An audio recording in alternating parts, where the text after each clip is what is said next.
Before we get started with today's podcast, we'd like to ask returning listeners to leave us a rating or review on your favorite podcast platform, iTunes, Spotify, SoundCloud, or wherever you listen to your podcasts. And if you really enjoy it, share a link to this podcast with friends or family who would enjoy hearing our weekly discussions about basketball and basketball culture. Now, on to the show. Jim, isn't it amazing when Michigan can keep this game to a 19-foot, 9-inch game inside that three-point line? It's all theirs.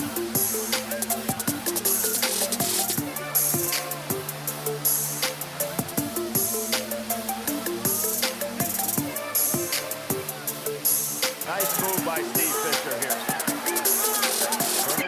Welcome to the 19-9 podcast. I'm Aaron Meyer. My co-host today is Josh Barnett, one of the owners of 19-9. Our guests today are helping us dive into basketball apparel culture and sneaker culture. We've got Nick DePaula, former editor-in-chief and creative director at Soul Collector Magazine and now at ESPN as an NBA feature writer. And Ian Stonebrook from Okemos, Michigan, based in Austin, Texas.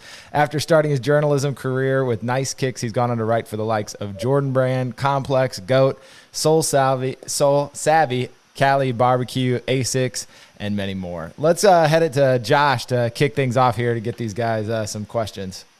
I'm just trying to figure out why Ian didn't list 99 as a client. What's up with that? Because if I didn't say many more, I was like, well, I guess it's really only one more. You were the only ones you got left off? It hasn't been published yet, to my knowledge. I got to see. You got to send the link or the check. One of the two. Okay. Get the plug. Get on the list. You'll get the link. You'll get the link first, probably. Maybe the check. All right. No, it's funny that you should say that though, because when we get this pod up and running, that's going to be the day that we launch the at least a couple of the first 6 that you wrote for us. So greatly appreciated, and on that front, and greatly appreciate you guys joining us too. Thank you guys. So before we kind of get into college basketball and the sneakers that belong in the college basketball heaven, in this hardwood heaven that we've created, this basketball utopia, I first want to talk to you guys about the first pair of kicks that you got, that you remember, basketball kicks that you remember. What age were you? What were they? What made them special? What do you remember about them? And were you kind of hooked when you first got them, or was it just kind of like, oh, this is a basketball shoe? I'll toss it to Ian first, and then Nick, we'll come back to you. Yeah, well, the first pair of shoes for me was definitely Reebok Shaq Gnosis. My mom and sister and probably my mama were on a shopping trip in Crawfordsville, Indiana, and they returned with them, but they didn't tell me they got them. So my sister started opening them up like they were hers, and I knew they were for me. And I've been pretty much hooked ever since. And I was probably 8 years old, heading to 3rd grade. Yeah. Wait, did the Shaq Gnosis have the C2 cartridge? No, so the Shaq Gnosis was like a Hexalite base, if you will, but kind of like the zebra striped upper. Yep. So I thought it was going to be the birth of my basketball career, but I found since that I'm more of a basically a multimedia multi-hyphenate like Shaquille. So, it's funny because back then big men could sell shoes. So I remember having the David Robinson 180 pumps, and here I was when I was 10, and I was this little 5'4" skinny ass little white dude out there with shoes that went up halfway to my knees, and it's like, well, these were actually built for the most athletic 7-foot dude in the world, and here I am trying to drag my legs around carrying these things up and down the court. So height 4'4", shoe height 4'4". I'm gonna need a fact check. Is Josh no longer 5'4"? I don't. Just a little bit bigger. It's fatter though. That's the depressing part. Hey, you and me both. How about you, Nick? My first CD was Shaq Diesel. Oh, yes. Which I still have. Nice. Such amazing lines as a tisket, a tasket, I'll rip down the basket. So solid. And then I have an original Shaq Gnosis here. No. Obviously goes with and then some Shaq figures as well too. But my first The first shoe I noticed was the Zoom Flight 95. I was 10 on like a school field trip, and I just thought like, wow, this is the most crazy futuristic design ever, an amazing shoe. And Jason Kidd was one of my favorite players and all that. And then they were $110, and I had a $40 budget, so that wasn't going to work with my mom. So I ended up getting the Thrill Flight, which was the takedown version, for $58 at JCPenney. I had to chip in $18. And it was the black, white, gold color, and that was actually the colorway that Mitch Richmond wore, and that was one of my favorite players on the Kings, of course. So that was my cool way of justifying it, that it was like I couldn't get the J. Kidd shoe, but I could get the Mitch Richmond shoe, and so that was really fun and cool. And so I wore those like literally through the toe, like the whole forefoot had no rubber on the bottom anymore.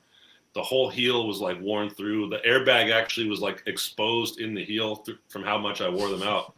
And that I still search on eBay for a pair this day. Obviously, it's a stupid search because I'm not going to find a pair. But that was always my favorite shoe growing up and my first one. And then the Zoom Flights was like the shoe once I got to college that I went back and bought a bunch of pairs of.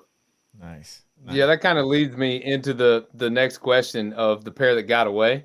So like as kids, I remember growing up, and when I first started getting into basketball, my mom took me to our mall here, Eastland Mall, and Derner's was the spot. And we were trying to get the military blue Jordan 4s because I saw a kid that was really good at basketball camp that was wearing them. And I really didn't know what I was doing basketball wise, but I was like, Mom, I don't know shit about this, but I do know that pair of shoes is dope. Like I please, like I need these.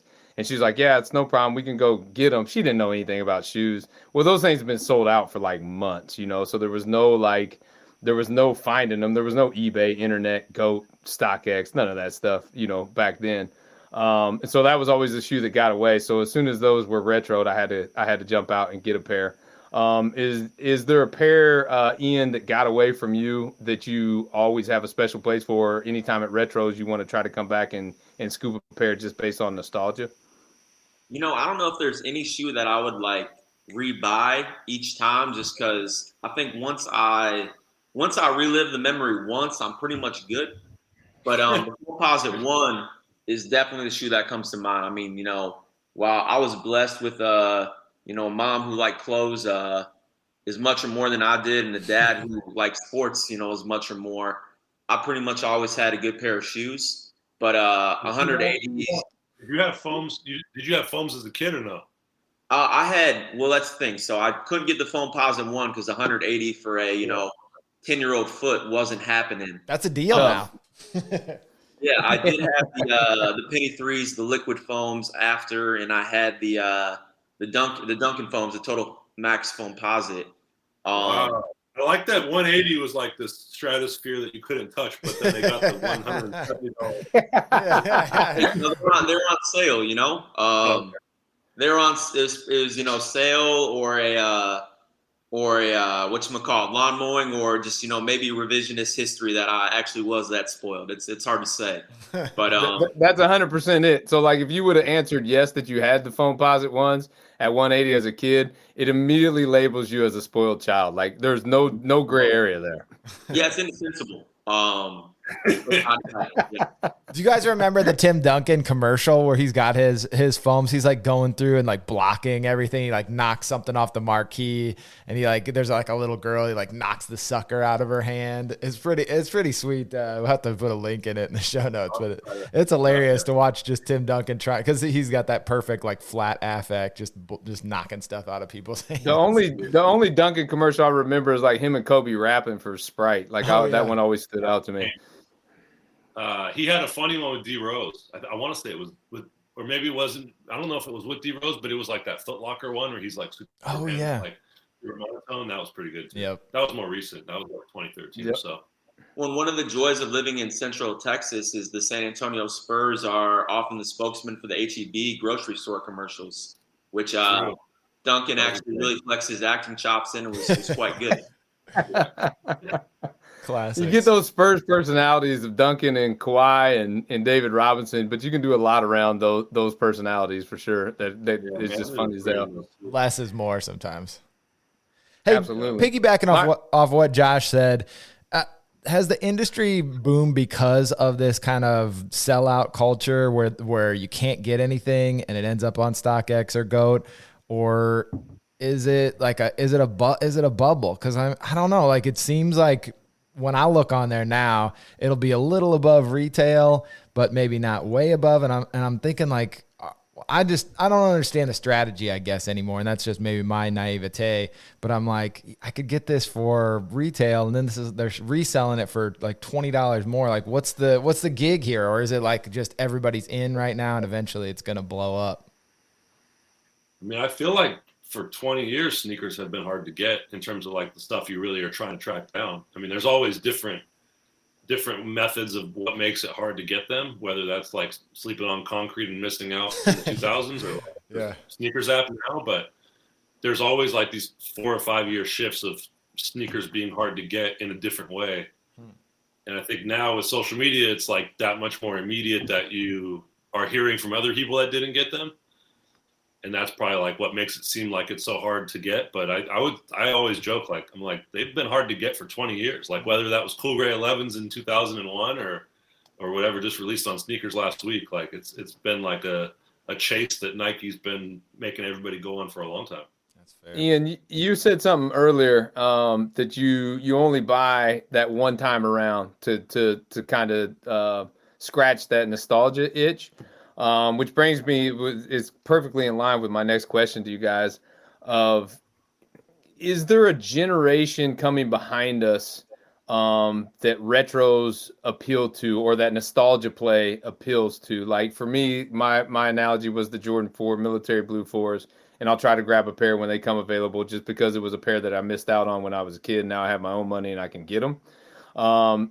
Is that next generation below ours? Do they have similar stories to that, or did they grow up on just retros? Can that shoe buying demographic just continue to replace itself on the current model? Your opinion? Yeah, I think it will. I mean, it's weird because, well, it's really not weird, I guess, because obviously, you know, all of us can speak to retro Jordans that came out when we were in high school, middle school, whatever age, that we were maybe too young to have really grown up with, or like, you know, been actively watching at that time, that meant something to us in, say, like 1999, you know, 03, whenever, and we would chase later on. So I do think there's, you know, 25-year-old kids per se that are like, man, I missed on the black and red ones, and, you know, give or take which year, you know, like whether it was the 2011 drop, or I'm blanking if it was 2016 when they came back next, that has that same attachment. And then I think the flip side is they probably look at LeBron's and KD's and Kyrie's the same way we do Jordans and Pennies. Maybe not with quite the same reverence, because there's not like the pun intended commercial appeal, you know, like all the storytelling is through the colorways, not as much through the advertising campaigns. But yeah, I think it'll, unless something just, you know, really disruptive happens, yeah, I think there's still going to be that appetite. But it is weird now that, like, not getting shoes isn't because you couldn't afford it at Foot Locker, you know, or you hadn't mowed enough lawns, or, you know, your mom's wasn't about it. It's like, no, these Air Maxes that have whatever funky story, you know, real or arbitrary, sold out on sneakers, and I couldn't afford them for 3 times more on StockX. So if I'm curious to see with this next generation, Aaron kind of like, you know, put point to it is like, if your relationship with sneakers is straight up not getting them off the sneakers app, is that like this insatiable hunger when you're older? Or is it like, oh, in turn, now I'm just a vegetarian, you know, I've never had bacon. So like, whatever, you know, I don't know. We'll see. I mean, I think in a lot of ways it's definitely just disenfranchising a lot of people. Like, I always joke, the last shoe I got on sneakers was 2016. It was the gray and red Spiridons, which I doubt even many people were going for. And every time I've tried since, it's been an L. So I think there's a lot of people that just like, you just keep trying and you just at some point give up. Like our friend Trey just finally, he's like, today was a big day for me. He's like, I took a big step. I deleted the sneakers app on my phone. You know, it was like an actual, like, important life moment, but that was like to him a big deal. It just takes that one though to get you right back in. You know, you get that, you hit on that one, you're like, oh man. Right. He started like wearing mules and Birkenstock.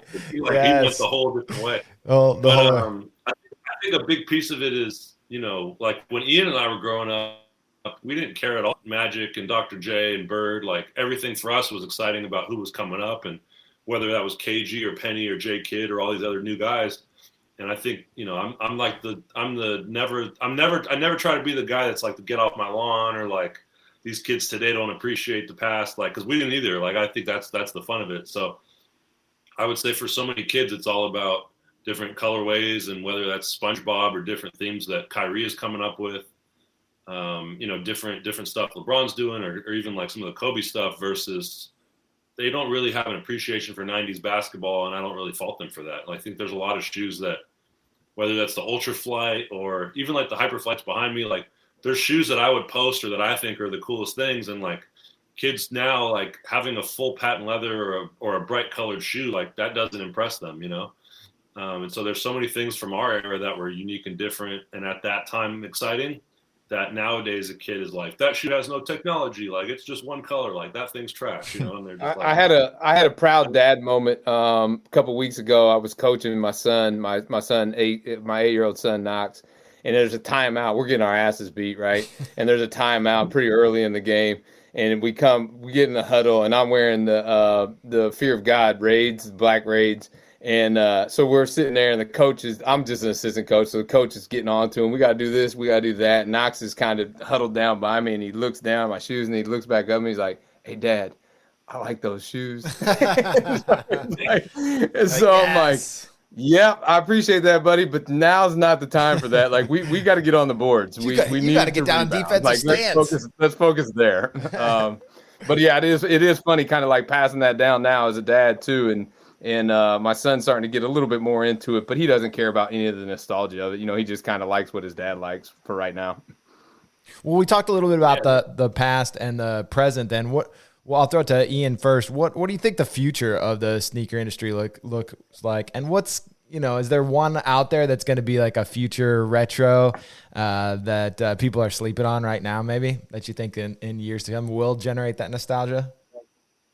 You know, that's a great question. I mean, I definitely like to see stuff come back to really more performance and innovation, which I'm sure a lot of people have heard that. And like I said, like for me, a lot of the nostalgia itch has been like, I admit it's damn near a scar now. You know what I mean? I have more stuff than I ever need, you know, like I'm still going to bust you guys up for probably some new basketball shorts that are like pair of 70 and 71 for me. You know what I mean? But I do think that I look at it more as like, I would like to see it become that way, because I want to see kids and people in general doing stuff. You know, obviously the last year sucked with, you know, having to be outdoors, but I think we've all kind of realized like, well, shoot, like if all I'm going to wear these shoes for is to get an outfit off, like kind of weak, you know what I mean? So I would like to see footwear, you know, even with like, you know, skate, you know, SB Dunks being popular, like hopefully people try skateboarding now. You know, I mean, I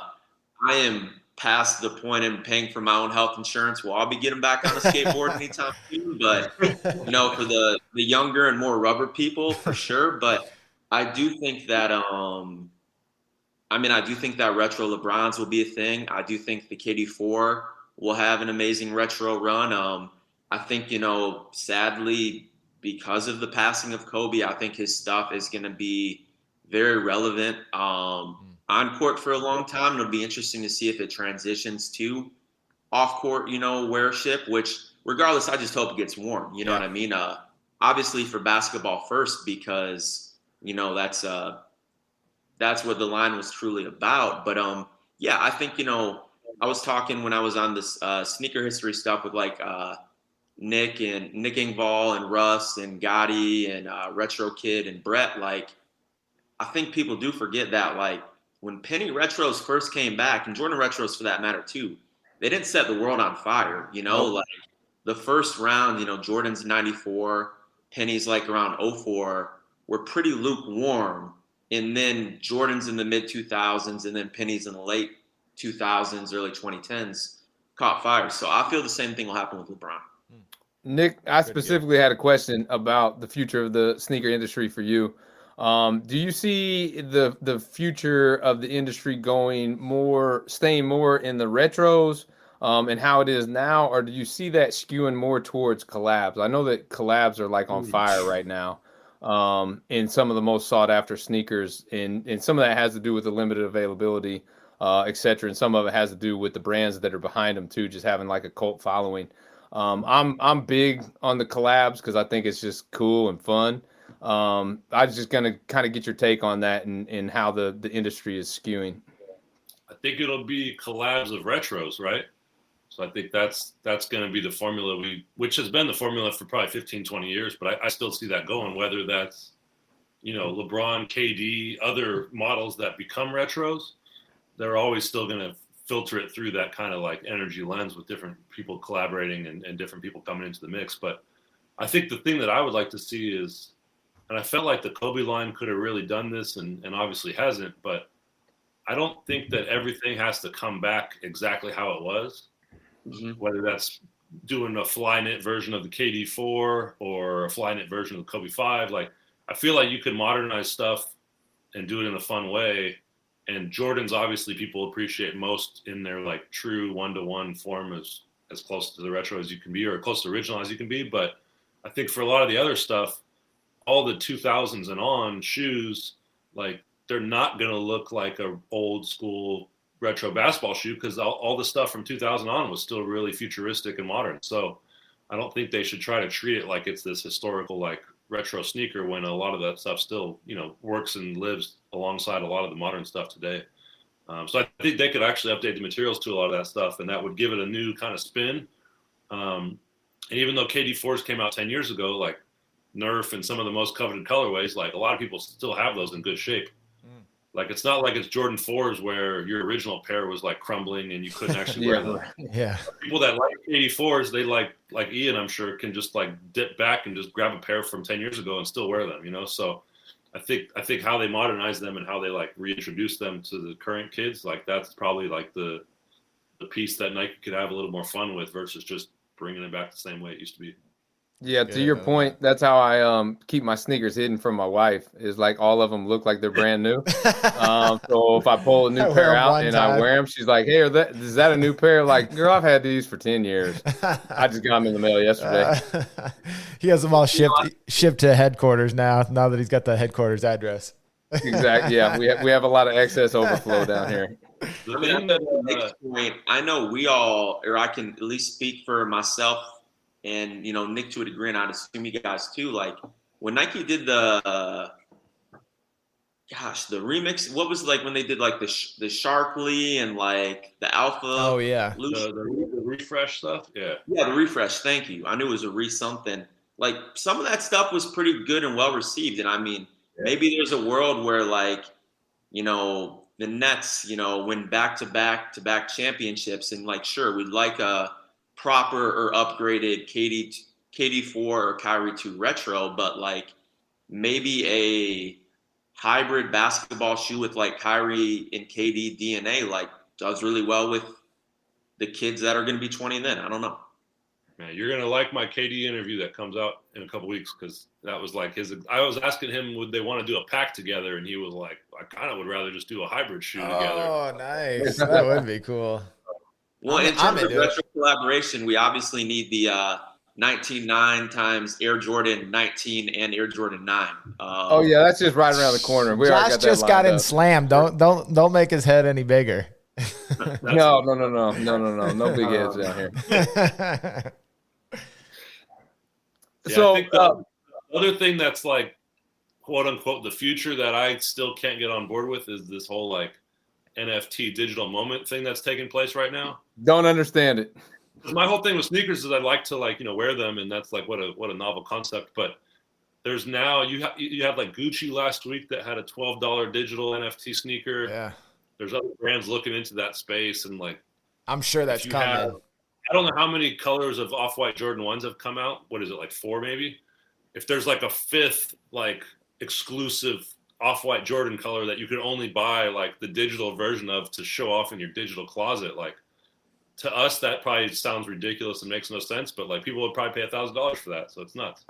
I'm actually going to try to sell the screenshot of this pod that we're doing right now as an NFT for a couple million. But I have a buddy who's an agent, and he was like, I have a one-of-one moment photo of Ja Morant on a jet ski in Miami. How much is that worth? And I was like, I don't think that's how this works. Like, it's like worth however much somebody's willing to pay for it. That's right. But and then you have like which is crazy. What Gronk put up an NFT of the Patriots win, championship, Super Bowl wins, and I think Mahomes got like $4 million the other day for his moments. So I don't know. It's a wild, wild west right now of it. I don't really get it, but I think the sneaker component of that is going to be around the corner pretty soon, because sneakers in a lot of ways have like set the foundation for how cards and any collectible different genre of thing is launched. And it's only right that they probably absolutely. Well, they have the micro ownership too. So, for high price sneakers, you can own a part of them as like an investment piece almost with some of them now. That's coming too. It's kind of weird, but I don't know. Hey, if you can make more money, if they're going to gain value, some of these things, it makes sense. If you're not going to wear them, you might as well have them gain value, and then you could buy stuff you will wear, right? I guess. I still can't get over the like non-tangible ownership element, but it is. Yeah. You're veering towards old man on the porch. Speaking of wearing kicks, what are you guys wearing right now? You want to show off what you guys are rocking underneath the camera? Oh man, I already got my 15 minutes of stretching today, so maybe throw them up there. Ian. Throw them up there. It's summertime in Austin, apparently. Yeah, I had some North Face slides my girlfriend got me for Christmas, because she was over my Yeezy slides that my old intern Mike gave me. But other than that, those are off limits now. Well, I mean, they have holes in the bottom, so there's probably something there. But when I coach, I'm coaching kids basketball today, and I tried to make a statement last practice by showing up in the Concords. Little did I know it was going to be 100 degrees in this church gym.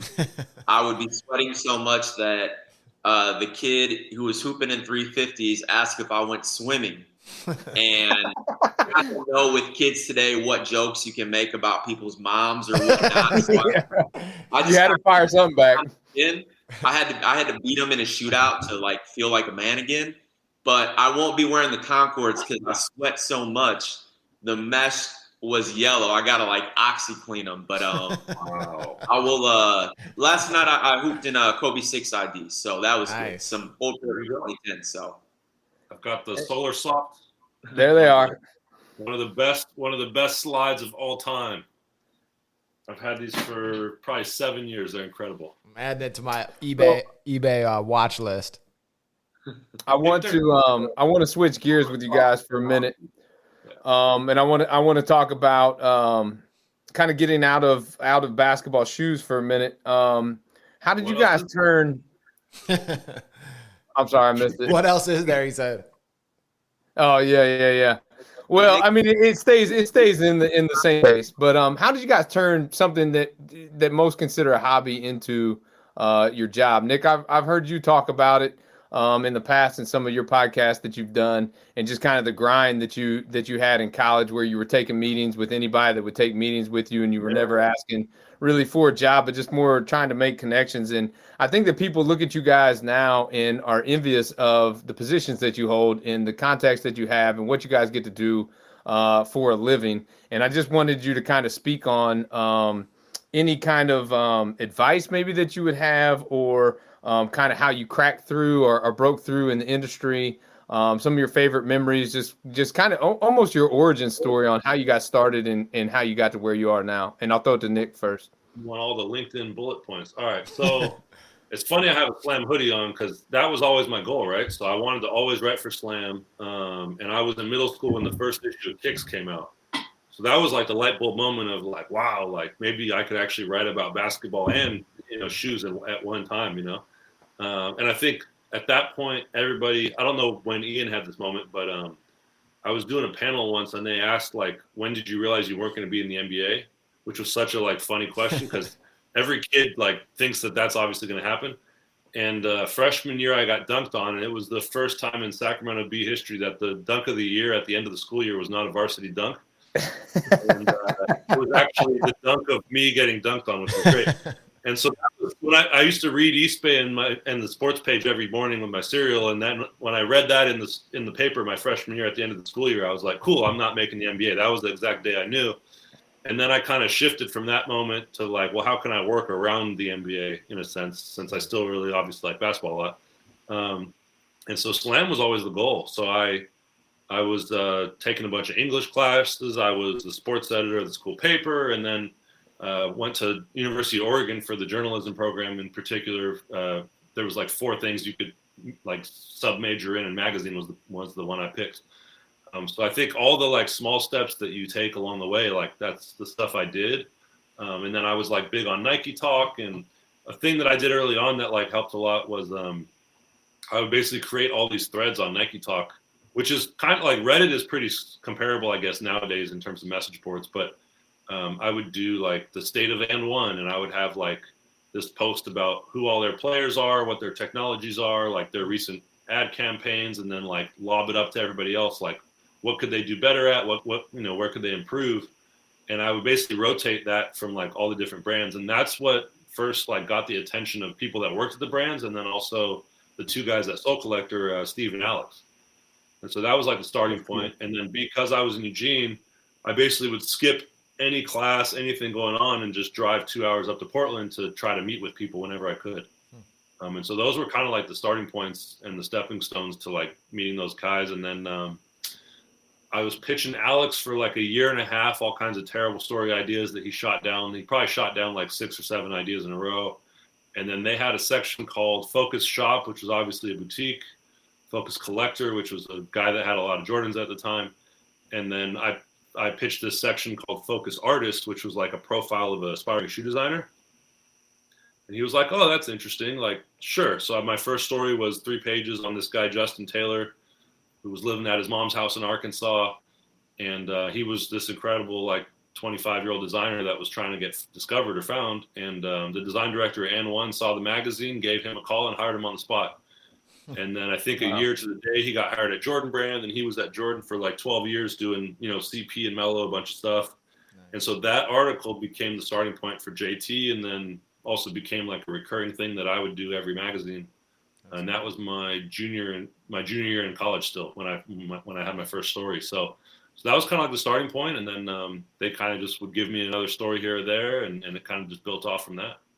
You're welcome for that Slam hoodie, by the way. I hooked them up with your address to get you a package. And this is actually like the very first one they did with the like respect the game and like all the like it's like got all the what do you even call it, like the knit, like the lint balls, and like the lettering is all shiny, like, not even properly like I don't know picked out. So it's a disaster of a hoodie at this point. But I need a new one for sure. Nice. Ian, what have been some of your favorite moments working in the sneaker game? I know that the first time that I ever talked to you, I was with your cousin playing golf, and he was like, yeah, my cousin's Ian Stonebrook.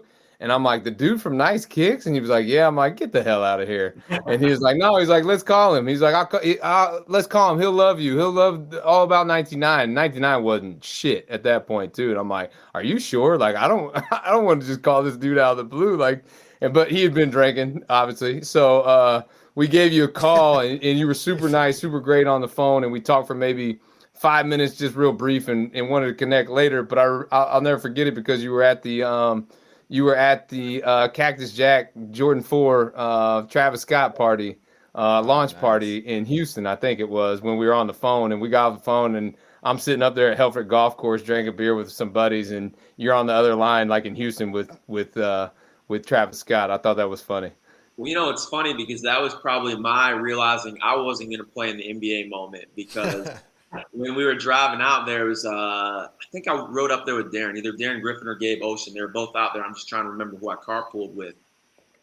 I always have, and I mean, shoot, this was only like 4 years ago, but like this grandiose idea that it's like, oh, it's like a pickup run or a basketball game, like I'm going to get to play.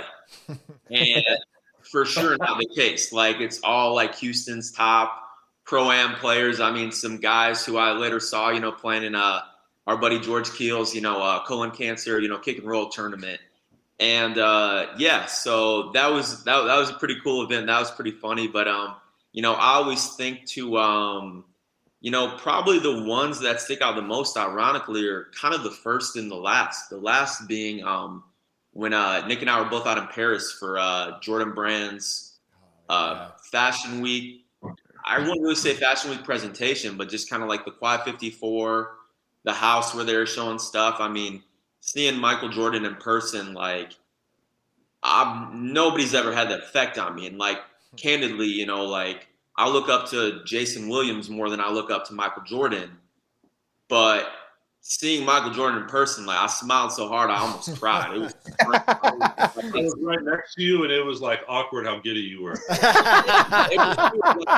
I literally looked like, you know, some kids who just saw, like, you know, BTS or, you know, like whoever, you know, the Beatles or whatever. Like, you know, I mean, I wasn't hysterical, but it was weird. You know, I've had a variety of weird feelings in my life. That one still sticks out as unique. He's sweating through his shoes.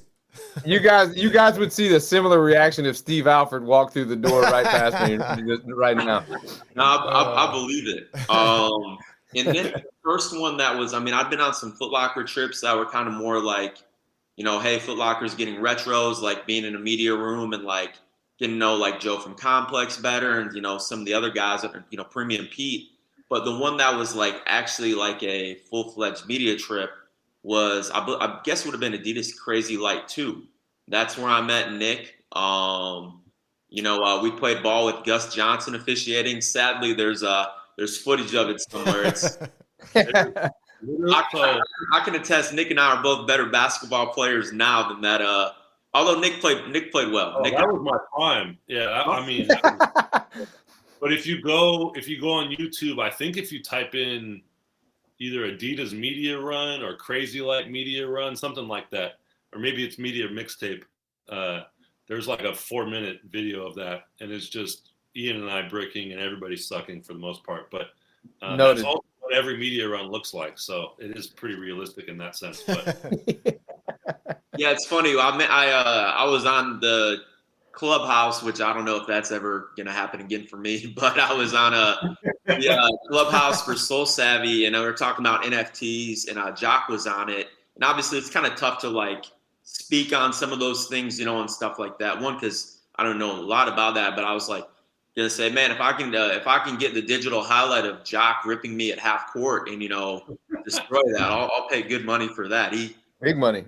He picked my pocket early and often, but yeah, those media trips just to be, you know, involved with the game you love, which is basketball, you know, meet people like, you know, when I met Nick, like, you know, he talks about the Nike Talk stuff and, you know, gives it reverence and glosses over. But like, I don't think people realize how much stuff Nick wrote for free on Nike Talk just because he loved it. And like, for me, kind of being a high school kid then who was, you know, still very much into sneakers, you know, basketball wasn't going to be in my life in a team perspective just because we had a lot of kids who were way better than me. And even like socially, you know, in high school, your friends get into different stuff and you kind of have those dry spells where you maybe don't have as many buddies as you once did, or your friend group transitions for various reasons.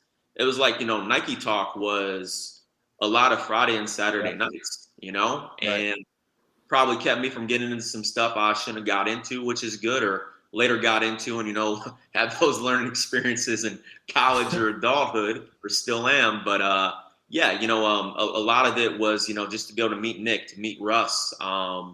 You know, I'm blank, you know, to be coming in after George, who just off, even though Nice Kicks was a fairly young company, so being a young guy, there was maybe, I don't know, maybe some animosity or whatever. Like, you know, being the new guy is always weird, but it's like, oh, you work under George? Like, everybody loved George, so I just kind of got the blessing of that. So, you know, the friendships I made, you know, was great. And anytime I got to play basketball, that was just good too. Meyer, before you transition us into the college basketball part, I just want to say I want to hit on something that Ian talked about in the culture. The culture always amazes me. because I feel like we as 99 have found our niche within the basketball culture. And you guys, I just want to say thank you to both of you, because you guys have been a part of that, and you have connected me to so many different people that otherwise I wouldn't have connected to, or it would have took me much longer to connect to, and us as a brand to connect to. And I feel like that culture thing is so tight knit that everybody kind of looks out for each other, takes care of each other. And once you kind of get in, this spider web of connectivity just kind of takes place. And as long as you're a good dude, like you get connected to a lot of people where you're like, wow, I'm sitting here talking to so-and-so. Like I did not see that happening. And a lot of that had to do with you guys. So I just wanted to take a minute to say thank you for the connections, since we all met, and really appreciate it. And I'm always blown away by just how much the culture takes care of one another. Well, I always joke, that's my favorite part about sneakers. Like, I've been to China and met like some guys over there, and we don't have a lot in common, but all of a sudden, like, we realize we have the same shoes in common that we love. Or, you know, you have all these people from different backgrounds that you interact with and meet. And I remember when I was telling my mom, I guess this was like early 2015, that I was going to be going to Nice Kicks at that point. And she was like, "Isn't that like the rival, like your competitor?" I was like, "No, it's sneakers. Like, those guys are cool too. Like, I love those guys, you know." Yeah. And it was always funny because there's probably only one site that ever looked at everybody else as like a competitor and like kind of like kept their distance a little bit. And I think everybody else was just like, I love sneakers. I love reading about stuff. So I want you to be doing great stuff. Like, I always would tease Ian, because I was like, you know, he was always my favorite writer to check stuff out, because I want to read and like check out these awesome features. And so it was like, to me, it was great when Nice Kicks had awesome stuff going on, or had a cool video with George, or sneak peek, or, you know, one of Ian's features, you know. So I never looked at it like it was us against them, or it's this like kind of rivalry, because that was always the joke, I think, at the end of the day too. It's like, we're literally just writing about basketball and sneakers. Like, it's not. Yeah, right. Yeah. It's sort of the rising tide lifts all boats too, right? Just like pump up the culture. Yeah, like it's everybody, you know, it's like a win-win for everybody when people are doing awesome stuff. And so like I always thought that was funny, because I forget, so like Complex bought Soul Collector in 2013, and I forget if I was like tweeting out articles from Sneaker Freaker or Nice Kicks or, you know, some of the other people or whatever. You're like, hey, like, you probably shouldn't do that anymore. Like, you're sending traffic to the competitors. I was like, that was a cool fucking story. Like, I don't care. Right. Like, people are going to find it anyways. Yeah, very literal, cool story, bro. Yes.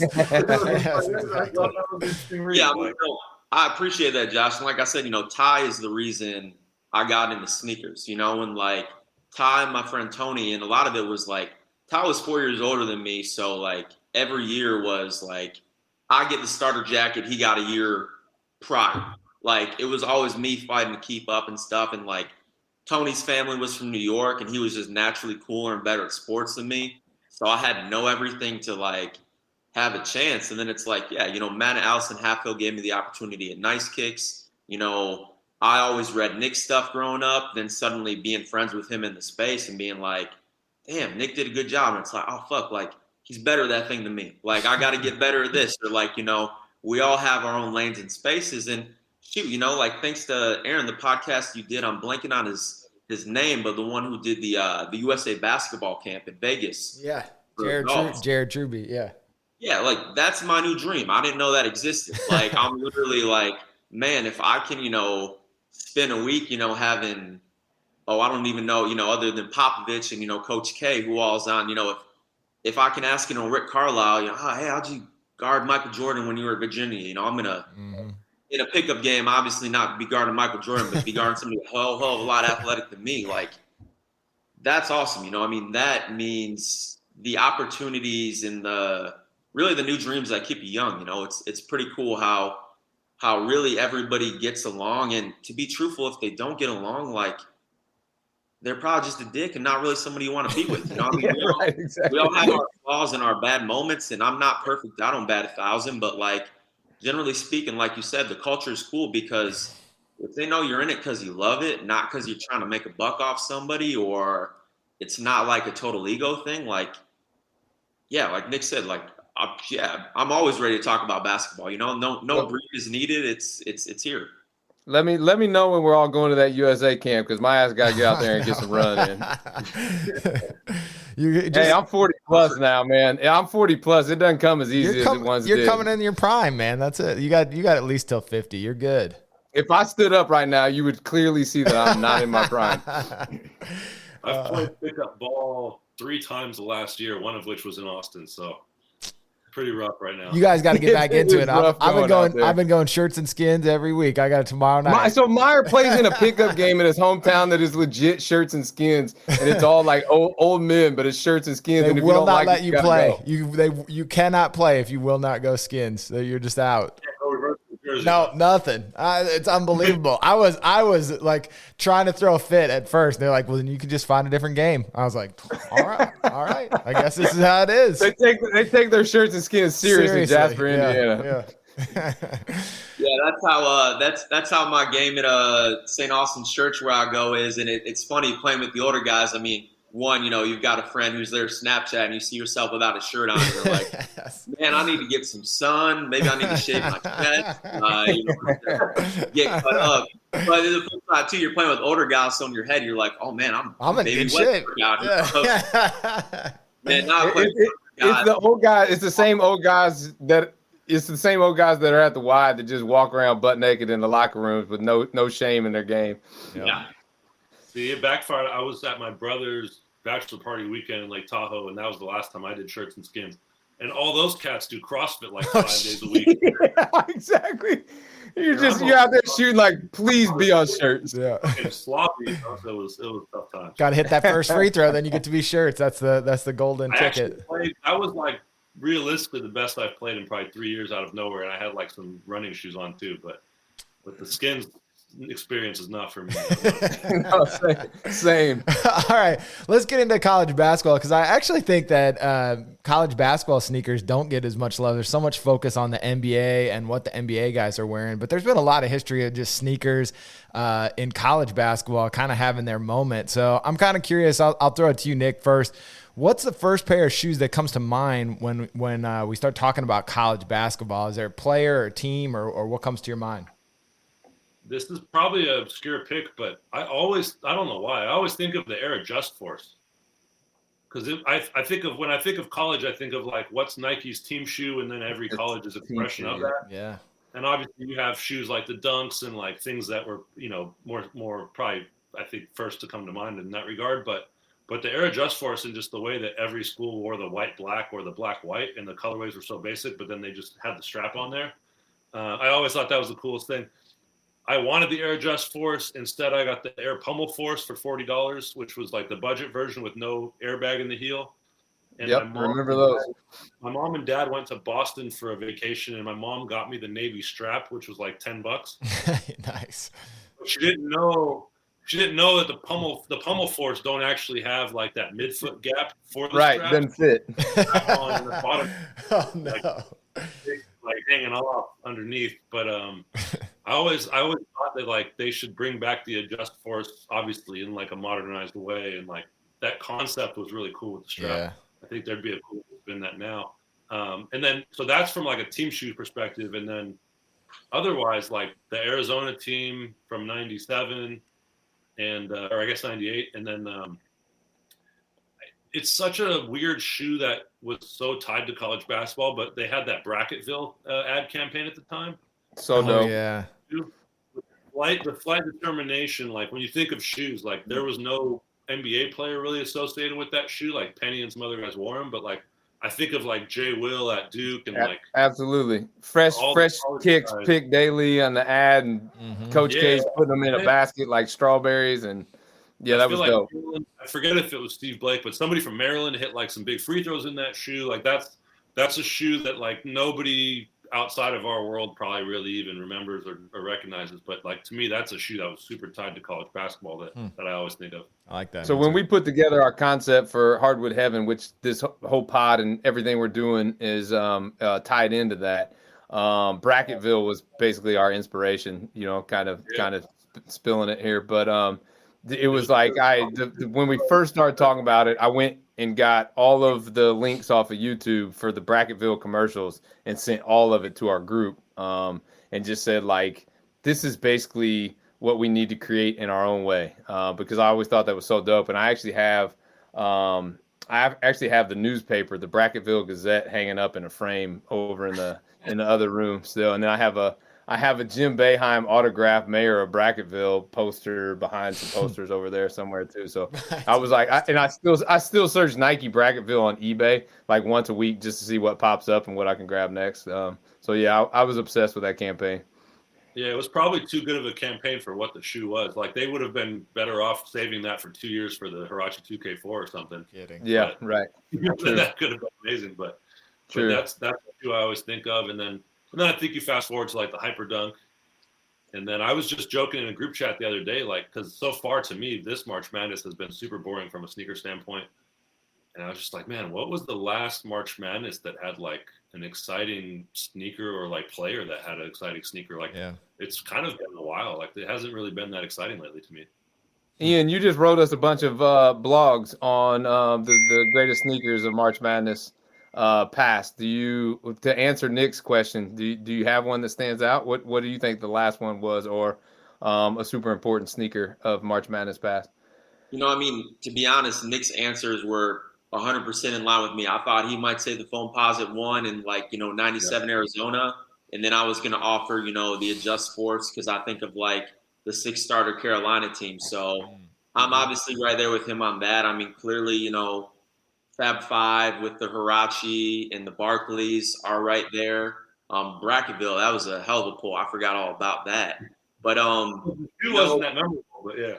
Yeah, it wasn't, I think about when I was in college, even though it was less due to college players wearing them, because I was finally, at least their peer from an age standpoint. I sure as hell wasn't as a player.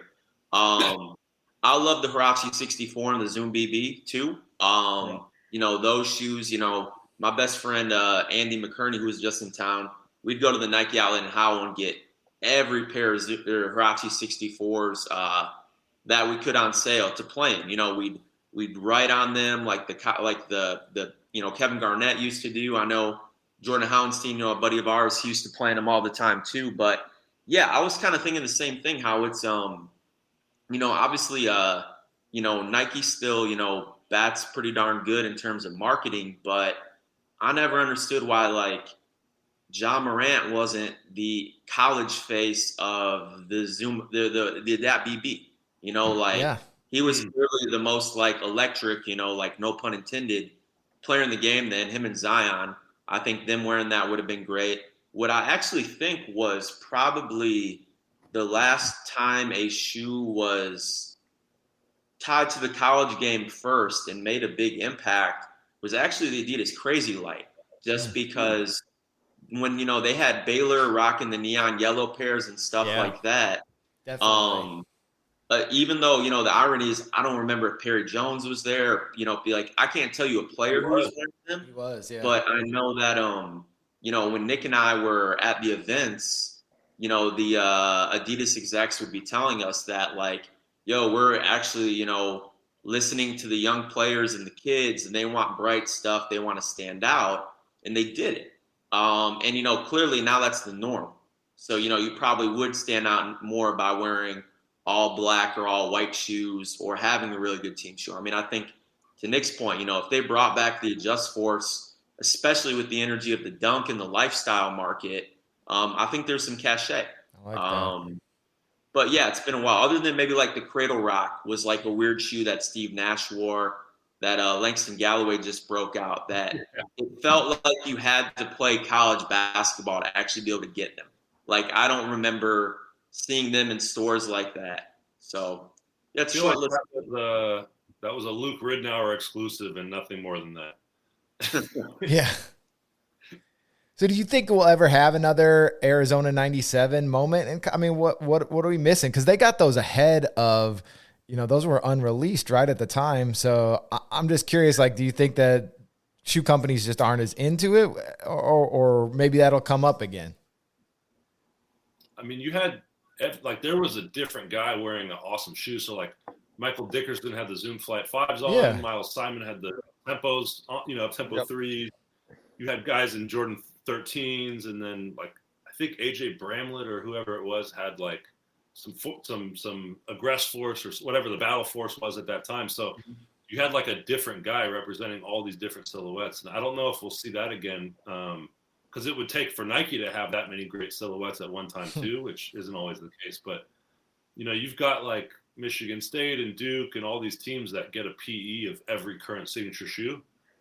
And even then, like, they're sometimes a little tame on the colors and don't really stand out the way that all those Arizona shoes like stood out in a different way. So it's kind of hard to say. I mean, I'm hoping so. And I'm watching like Oregon and some of these teams now that still have like exciting uniforms, but sometimes their shoes just kind of like flow in with that and don't really stand out on their own. Yeah, I think Nick's absolutely right. I mean, I think some of it, I think to a degree it does happen, like with a Michigan State or a Duke where you have, you know, school PEs for LeBron, PG, you know, previously Kobe, Kyrie, Kevin Durant, but it falls a little flat because it's pretty cookie cutter in terms of all being the same colorway, where like the Arizona stuff like didn't match, but it didn't match the level of like, I mean, I guess when Ricky Moore wore like the gold flight posits, like that was pretty out of there, but it was still kind of just slightly left of center. But yeah, and I think the other thing too is like, obviously everybody's so much smarter now where like, you know, Zion got a Zoom Adapt BBP, which was like, you really had to zoom in to know it. But like the flip side is if say, you know, hey, let's say, you know, the kid, I'm blanking on his name, the young kid from Ypsilanti, you know, ends up going to Michigan State and playing there. Monty Bates. Monty Bates.